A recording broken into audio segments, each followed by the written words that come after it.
I saw that the last podcast on biomass got recorded with the computer audio, which sounds a bit spacey, but it's audible anyways. So the next one on this list is nuclear energy. Ranking and results puts it at number 20, and the amount of CO2 reduced with respect to the baseline is 16.09 gigatons. Net cost is $0.88 billion when you consider the 30-year operation over its that's not the lifetime, but that's the time horizon used here, and the net savings of $1.27 trillion. That's about it. The rest of it is quite controversial. So here is a figure image showing the nuclear power plant with the person hanging out here, so you can see the scale of these things. This is at the Hanford site nuclear reactors. Everybody's heard of the nuclear accidents. Nuclear power, basically nuclear materials like plutonium and uranium are split. The neutron and proton are separated to release the energy which heats the water. There are all kinds of safety issues, waste disposal issues, and just the cost of kilowatt hour of energy produced from nuclear is among the most expensive, but it's low carbon emission, so that is considered renewable by many people, and there is a huge following that advocates nuclear as part of the climate solution, and there are some who are completely against nuclear. So we'll see at the end where this book stands. Currently, nuclear power generates about 11% of the world's electricity and contributes about 4.8% to the world's total energy supply.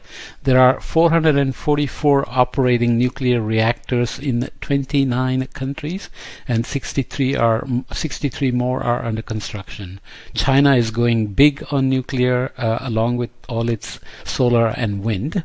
Of the 29 countries with operative nuclear power plants, France has the highest nuclear contribution to its electrical energy supply at 76%. Of course, France uses its colonial islands in the Pacific to put away its waste, but nonetheless it bet big on nuclear. Japan has had issues with nuclear after the 2011 Fukushima disaster, and it's still struggling how to meet its energy demand without ramping up the coal too much.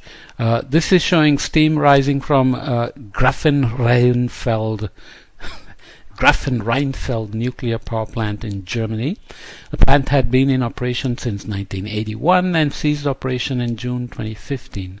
Germany is withdrawing from nuclear energy and hopes to cease all nuclear power generation by 2022. So it's not at all interested in nuclear anymore. So nuclear power plants are reactors are talked about in generations. The original generation 1 from the 1950s, Chernobyl had generation 1 and 2. I think there are many new ones are now using generation 3. There are changes in terms of the safety, the operations, the cleanliness of the fuel, and all sorts of details. And generation 4 is supposed to be very safe and operated remotely so that people can be very safe from any accident. So here is an article from Science from 2019 which talks about the little reactors that could build as safe and cheap new scales small reactors aim to revive the ailing nuclear industry and help save a warming planet. So obviously this is arguing for nuclear as part of the climate solution, and they are built they could be built quickly at lower cost and operated safely and so on. So there are these huge groups arguing for and against nuclear as a whole. You already know the safety issues, and you may yourself have a personal feeling about how you feel about nuclear power as part of the solution or as part of energy production at all. in terms of impact, nuclear's complicated dynamics around safety and public acceptance will influence its future direction, either of expansion or contraction. We assume its share of global electricity generation will grow to 13.6% by 2013, so that's an assumption, but slowly decline to 12% by 2050.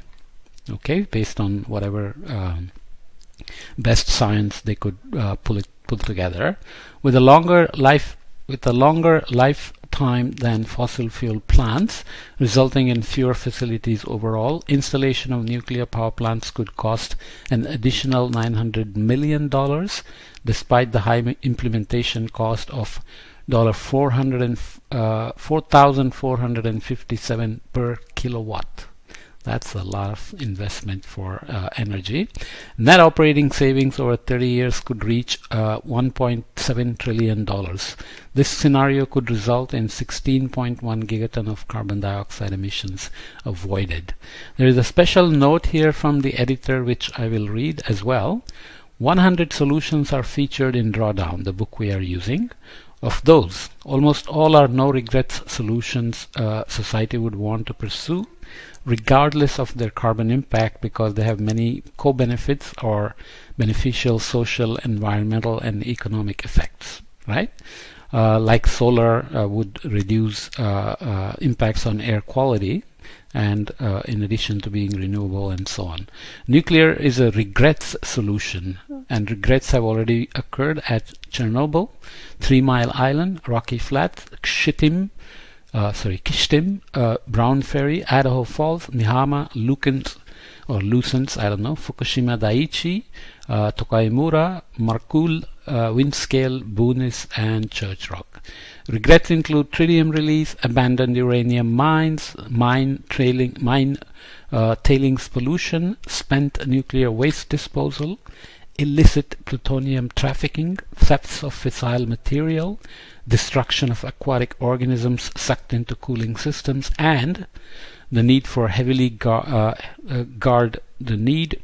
guard nuclear waste for hundreds of thousands of years.